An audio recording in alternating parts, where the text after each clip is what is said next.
उसको शफी, तेरी सरकार में लाता है रज़ा उसको शफी, जो मेरा गौस है और लाडला बेटा तेरा। आइए मोहब्बत के साथ बारगाह रिसालत में दरूद पाक का नजराने अकीदत पेश करें। सारा मजमा एक ज़बान होकर के पढ़ें, अल्लाहुम्मा सल्ली अला।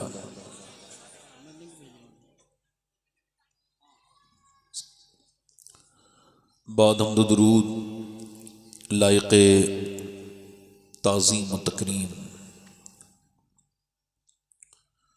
मिंबर शरीफ पर तशरीफ़ फरमा मेरे इमामैन की ज़ीनत व रौनक मुअज़्ज़ज़ उलमाए अहले सुन्नत, मुअज़्ज़ज़ हुफ़्फ़ाज़ व क़ुर्रा शुअरा सामीईन व सामियात, अस्सलामु अलैकुम व रहमतुल्लाहि तआला व बरकातुहू। वालेकुम अस्सलाम व रहमतुल्लाहि। खैरियत से हैं आप लोग? माशाअल्लाह। देखें, नेमतों पर पहले इदराक होना ज़रूरी है। ए बच्चे, ए बेटा, ए बेटा, ए उठो उठो उठो, ए तुम इधर आके बैठो, तुम उस तरफ बैठ जाओ, पीछे अलग अलग हट जाओ, इधर आ जाओ, बस बस। अब बात सुनो, बात करो नहीं, ठीक है? वैसे बच्चे बड़े अच्छे होते हैं। मेरे हुजूर फरमाते हैं मुझे बच्चों की कई आदतें बड़ी पसंद हैं। ज़रा ज़ोर से तो बोलो सुभान अल्लाह।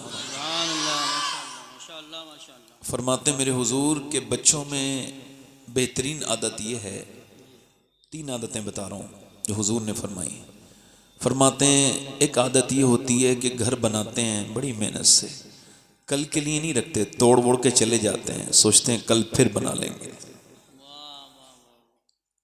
दूसरी कि जब इनमें आपस में झगड़ा होता है तो कोई एक दूसरे से माफ़ी नहीं मांगता। सुबह को एक बच्चा दूसरे से खुद ही मिलने लगता है, बात करने लगता है। माँ बाप जो उन बच्चों के चक्कर में लड़े होते हैं वो शर्मिंदा हो जाते हैं, मगर बच्चों के दिलों में मैल नहीं होता। और तीसरी बात मेरे हुजूर ने फरमाई कि ये अल्लाह से मांगने का तरीक़ा बताते हैं कि जब इन्हें अपने बड़ों से कुछ लेना होता है तो रोने लगते हैं, और ये बताते हैं कि तुम्हें भी अल्लाह से कुछ लेना है तो रोना सीखो, रोगे तो वो ज़रूर अता कर देगा। सुभान अल्लाह, माशाअल्लाह। देखो, मैंने बच्चों की फजीलत बयान कर दी है, अब आपने बोलना नहीं है, ठीक है? ये आज के बच्चे हैं, कल के बड़े होंगे। अगर यहाँ आज महफिल में बैठे हैं तो भूलेंगे नहीं कभी। तो मैं अर्ज़ कर रहा था कि नेमतों पर शुक्र तो ज़रूरी है, मगर शुक्र तब आता है जब इंसान को इदराक हो कि वो कितनी नेमतों के आसपास है। जैसे हुजूर की एक हदीस शरीफ है, सरकार फरमाते हैं जिसके पास एक वक्त का खाना हो, कितना? जल्दी बोले।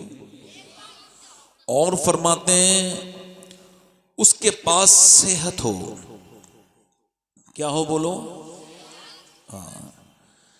अब मैं ये बात इस तरह से आपके सामने एक्सप्लेन करना चाहता हूं कि आपने देखा नहीं कि एक आदमी की सेहत खराब हुई तो 10 बीघा जमीन बिक के लग गई। अल्लाह अल्लाह। लोगों के घर बिकते हुए नहीं देखे आपने? एक आदमी अस्पताल में भर्ती हुआ, 80-85 साल की उम्र थी, सांस लेने में दिक्कत थी, तो उसको लगाया गया ऑक्सीजन। बड़े अस्पताल में था, बड़ा आदमी था। 1.5 दिन में सांस मुतमईन हो गई और वो छुट्टी होने लगी। तो जब उसका बिल निकल के आया तो बिल को देख के रोने लगा। डॉक्टर ने कहा अगर पैसे ज़्यादा लगते हैं तो हम कुछ कम कर देंगे, रोते क्यों हैं? कहने लगे बात पैसे से नहीं रो रहा हूँ, ज़रा कुछ और ही सोचने लगा हूँ। अल्लाह ने दिया इतना है कि पूरा अस्पताल यहीं खड़े खड़े खरीद सकता हूँ। कहा रो क्यों रहे हो? कहा बस इस वजह से रो रहा हूँ, तेरी इस ऑक्सीजन मशीन से मैंने 1.5 दिन सांस लिया, तूने 90,000 का बिल बिठा दिया और मैं अल्लाह की हवाओं में बूढ़ा हो गया सांस लेते लेते। मैंने कभी ये सोचा ही नहीं था कि सांस लेने कितनी बड़ी अल्लाह की नेमत है। आज जब सांस अटका था तब सांस की अहमियत का अंदाजा। सुभान अल्लाह, माशाअल्लाह। जैसे जिसने गुर्दे का इलाज किया उसे लाखों दे दिए, जिसने दिल की आप ही की रग निकाल के और आप ही के सीने में बाईपास सर्जरी कर दी उसको लाखों दे दिए, और जिसने दिल दिया, जिसने गुर्दे दिए, कभी उससे न कहा मालिक तेरा शुक्र है, उसको लाखों दे दिए, इसको सजदे तक नहीं किए। तो ये सब नेमतें हैं और इनका इदराक जरूरी है। और जब ये नेमतें आप समझ लेंगे, एक बंदा जब पैदा होता है उसका एक गुर्दा अगर वो बेचना चाहे तो 1 करोड़ का भी बिक सकता है, 1.5 करोड़ का भी बिक सकता है, और अगर वो ना बेचना चाहे तो दुनिया पूरी लग जाएगी, फिर भी दूसरा ऐसा बना नहीं सकता। बेशक बेशक हक। एक आदमी जब पैदा होता है तो वो कितना अजीम होता है उसको खुद भी खबर नहीं, मगर अपनी सेहत पर ये चाहते हो कि नजर ना लगे, बढ़ती रहे, बर्बाद ना हो दौलत, तो फिर इसके लिए सूरत हाल किसी पीर साहब की मोहब्बत नहीं, इसके लिए सूरत हाल शुक्र बनता है। और इसकी गारंटी कोई मियां नहीं ले रहा है। अल्लाह ताला इरशाद फरमाता है, ला इन शकरतुम ला अज़ीदन्नकुम, तुम शुक्र करो मैं नेमतें बढ़ाता चला जाऊं। एक हल्की सी मिसाल देके फिर अपनी तकरीर शुरू करूंगा। दिल लग रहा आप जो उधर खड़े हैं, इधर कुर्सियां खाली हैं, अगर आपको बुरा ना लगे बगैर टोपी के आइए, हम तो इस्तकबाल करते हैं। बिल्कुल बगैर टोपी वालों का 2 बार इस्तकबाल है हमारे यहाँ, क्योंकि आज बगैर टोपी के आए, कल इंशाल्लाह टोपी पहन के भी आएंगे। कुछ लोग टोपी वालों को जलील करते हैं, तो ये नहीं होना चाहिए। गैर टोपी वाले को नहीं, मोहब्बत से करो। मेरे हुजूर ने कभी किसी की इज्जत नफ्स के साथ कोई ऐसी बात नहीं। बेशक बेशक। एक मरतबा हुजूर अंगूर आए, क्या आए बोलो, अंगूर तो जानते हैं ना। तो अंगूर आए तो हुजूर की आदत थी कि खुद नहीं खाते थे, पहले दूसरों को खिलाते थे। मगर उस दिन जब अंगूर आए तो एक अंगूर खाया, दूसरा, सारे अंगूर हुजूर ने खुद ही खा लिए। हालांकि हुजूर ऐसा कभी, तो सहाबा कराम कुछ बोले नहीं। मेरे हुजूर ने फरमाया तुम पूछोगे नहीं मगर मैं बताता हूँ। वो जो खजूरा, वो जो अंगूर लाया था ना मेरा दीवाना बड़े दूर से, तो अगर मैं तुमको दे देता तो वो अंगूर थे खट्टे, तुम मुंह बनाते या उससे कह देते उसके अंगूर लाए हुए खट्टे हैं, तो मेरे उस गुलाम का दिल टूट जाता। तो उसका दिल न टूटे तो मैंने सारे अंगूर खट्टे थे मैंने खुद ही खा लिए। सुभान अल्लाह माशाअल्लाह। समझ आ रही है आपके, नहीं आ रही? तो मैं क्या अर्ज कर रहा था आपसे कि नेमतों पर क्या बनता है, बोलो जल्दी बोलो, शुक्र बनता है। और वो सारी नेमतें जो आपके पास हैं, इंशाअल्लाह सेहत का शुक्र अदा कीजिए और अपने रब को शुक्र, तो इंशाअल्लाह अल्लाह ताला आपको बरकत देगा। आप जरा एक मरतबा सुभान अल्लाह कह के जरा जबान का शुक्र अदा कीजिए, जरा जोर से बोलिए सुभान अल्लाह। सुभान अल्लाह माशाअल्लाह। अच्छा, सुभान अल्लाह कहने से कह रहे हैं आप, बताइए, कई बार तकरीर मेरी सुन चुके होंगे, अब कब तक हम आपसे और कहेंगे सुभान अल्लाह कहने के लिए? क़यामत के दिन अल्लाह ने पूछ लिया, तू बंदा तो मेरा ही था मगर मुझे भी खुद नहीं पुकारता था, कोई कहता था तो पुकारता था।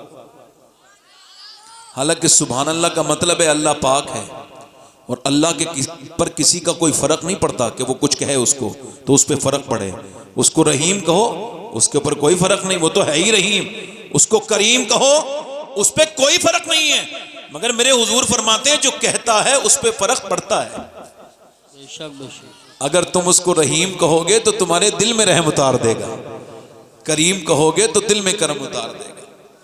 देखो साहब, वैसे तो मैं पढ़ता नहीं, चूंकि नाज शरीफ तो असद भाई को ही पढ़नी है, मगर इतने अहबाब ने इतनी मोहब्बतों से कहा है तो 2-3 शेर पढ़ने की इजाज़त चाहता हूँ। इजाज़त है? अब वैसे तो असद भाई नहीं पढ़नी है, बल्कि हमारे कारी बदर आलम साहब क़िबला तशरीफ़ लाए। यहाँ ये अक्सर जो है वो कुर्रा हजरात के ये उस्ताज हैं, कारी बदर आलम साहब। इन्होंने अफ्रीका में काले रंग वाले जो लोग होते हैं ना, हजरत बिलाल जैसे लोग, उनको भी हाफिज बनाया है। बहुत से काले लोग इनके हाफिज कुरान शागिर्द हैं। ये कारी सुभान, इतने बुलंद पाया इंसान है और बहुत माशाल्लाह बाबरकत शख्सियत हैं। और मेरा बेटा याहिया भी इन्हीं के पास पढ़ता है। मैं दुआ करता हूँ कि अल्लाह ताला कारी साहब को लंबी उम्र अता फरमाए और खूब और औज अता फरमाए। आप परेशान ना हो इंशाल्लाह, मैंने ज़्यादा देर बोलना नहीं है मगर बहुत जल्दी हटना भी नहीं इंशाल्लाह, है ना? तो आप परेशान ना हो, मैं वक्त तो पूरा अपना करके ही हटूंगा, आप तशरीफ लाइए। पढ़ दूं 2-3 शेर, दिल लगा के बोले सुभान अल्लाह। क्या बताऊं कि क्या मदीना है, सुभान अल्लाह माशाअल्लाह। एक आदमी मदीने से आया है और वो है आशिक, उससे कोई पूछ रहा है मदीना कैसा है, तो वो कह रहा है क्या बताऊं कि क्या मदीना है, क्या बताऊं कि क्या मदीना है, क्या बताऊं, क्या बताऊं कि क्या मदीना है, क्या बताऊं कि क्या मदीना है, बस मेरा मोदा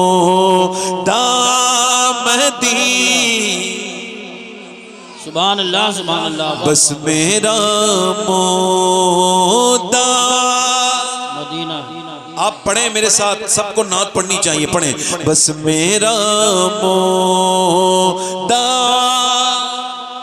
मदीना। ज़बानें पाक हो जाएंगी, पढ़िए बस मेरा मोदा।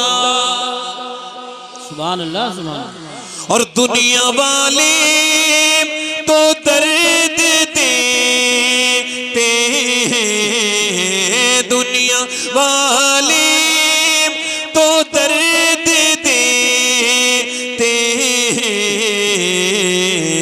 दर्द दिल की दवा मदीना। नारे तकबीर, नारे रिसालत, नारे गौसियत, मसलके आला हजरत फैज़ान गौसे आज़म हज़रत अल्लामा सैयद शबाहत मियां साहिब क़िबला अज़मत वालिदैन कॉन्फ्रेंस।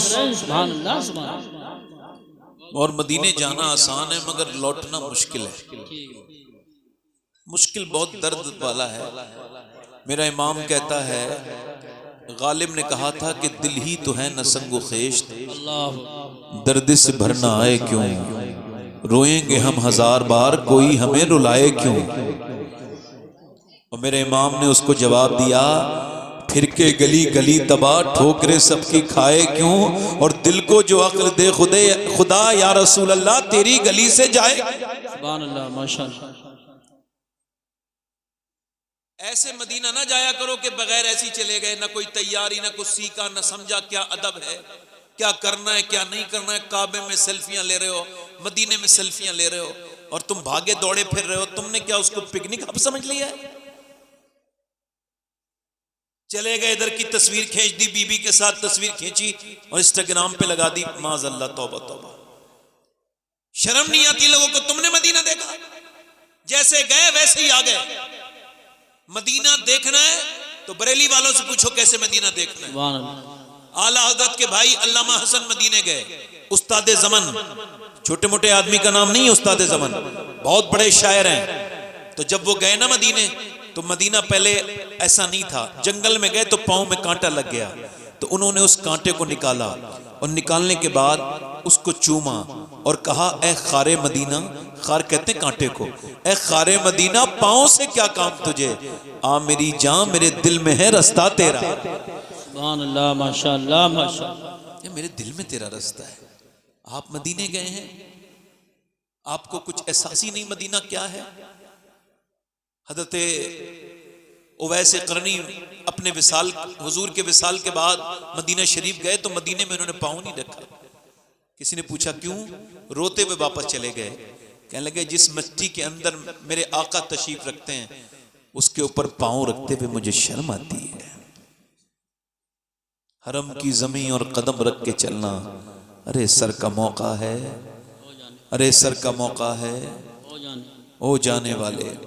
मेरा इमाम आला हजरत फाजिल बरेलवी जब मदीने गए, जरा तवज्जो तो करें, आला हजरत मदीने के मामले में कितने हसास हैं। फरमाते हैं फिर ना करबटली मदीने की तरफ। अरे वो चल झूठे बहाने वाले। अल्लाह फरमाते हैं जो एक बार जाके दूसरी मर्तबा नहीं गया वो झूठे बहाने वाला है। आला हजरत फरमाते हैं। और फिर फरमाते हैं हो गया धक से कलेजा मेरा, हाय रुखसत की सुनाने वाले। आला हजरत मदीने में गए तो आप रोए नहीं, सिर्फ आंसुओं से रोए। मैंने देखा है वहां आशिक आवाज से नहीं रोते, आंसुओं से रोते हैं। आला हजरत से पूछा तो आपने एक शेर कहा, खौफ है समय खराशी सगे तैबा का, वरना क्या याद नहीं नालो फुका हमको। फरमाते मुझे डर है कि जब मैं रोऊं, हालांकि मुझे लोग सताते बहुत हैं, मेरा भी दिल करता है कि यार की दहलीज पे आऊं तो सारे गम सुनाऊं और खूब आवाजों से रोऊं, मगर मैं अपनी आवाज को महदूद रखता हूं, रोता नहीं, हल्के हल्के सिसकियों से रोता हूं। कहा क्यों? का खौफ है समय खराशी सगे तैबा का, वरना क्या याद नहीं ना लो फुगा हमको। फरमाते मुझे डर है कहीं मदीने के कुत्तों के कानों को तकलीफ ना हो जाए मेरे रोने से। अल्लाह अल्लाह अल्लाह। ये है इश्क। अल्लाह मदीने जाए ले जाए, अल्लाह ले जाए मदीने तो आशिक बना के ले जाए। आमीन। है ना? आखिरी शेर पढ़ता हूं फिर तकरीर शुरू करता हूं। एक मर्तबा जोर से बोले या रसूल अल्लाह।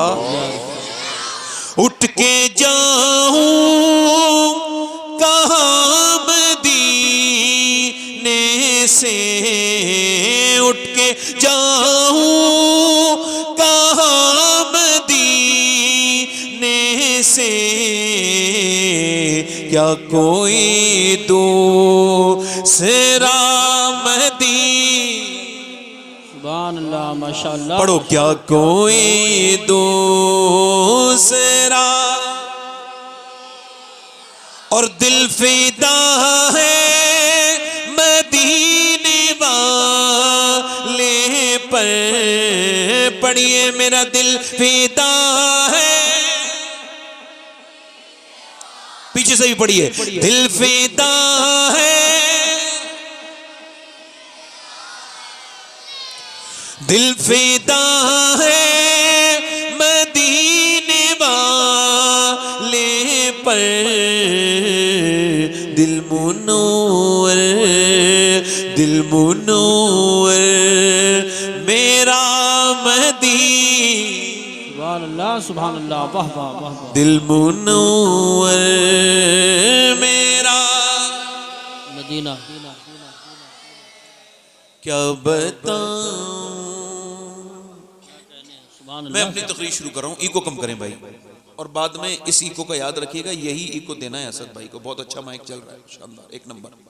इको कम करें, असद भाई इससे भी अच्छा चाहते हैं।